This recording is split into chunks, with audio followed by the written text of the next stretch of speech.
Λοιπόν guys, σήμερα θα φτιάξουμε ένα πολύ ωραίο πράγμα. Θέλει κουζίνα. Επειδή εγώ κατά λάθος είχα πάει στο δεύτερο στάδιο, εντάξει μέσα το βίντεο. Χειροκρότημα παρακαλώ. Μπράβο. Λοιπόν, θέλουμε ένα αυγό, slime, ένα μπολ και μια πινέζα.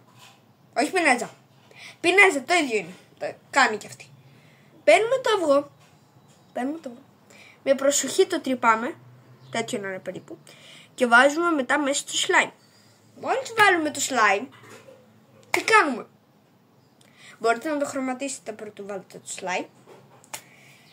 Λοιπόν, παίρνουμε ένα zero tape εδώ πέρα και ένα ψαλίδι. Ωραία. Παίρνετε ένα ψαλίδι και ένα zero tape. Έχω το zero tape. Κόβετε τόσο περίπου, όσο έχετε κάνει την τρύπα σας, να την κολλήσετε στο αυγό. Γι' αυτό μην έχει slime γύρω γύρω. Εγώ κολλάω το πρώτο, κολλάω και το δεύτερο. Ωραία.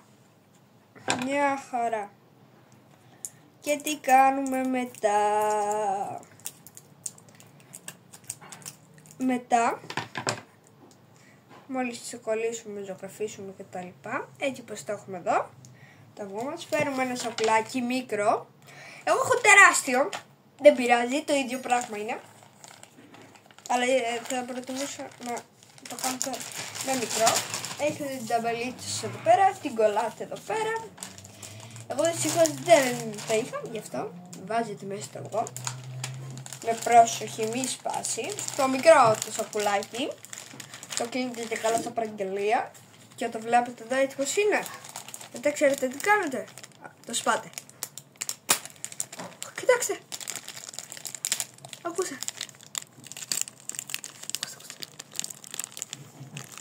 Λάλα. Κοιτάξτε. Είναι χάλια. Αλλά ναι. Μπορείτε να μην το κάνετε και έτσι, με τέτοιο χρώμα slime. Να το κάνετε με το θέλετε. Αλλά ακούστε.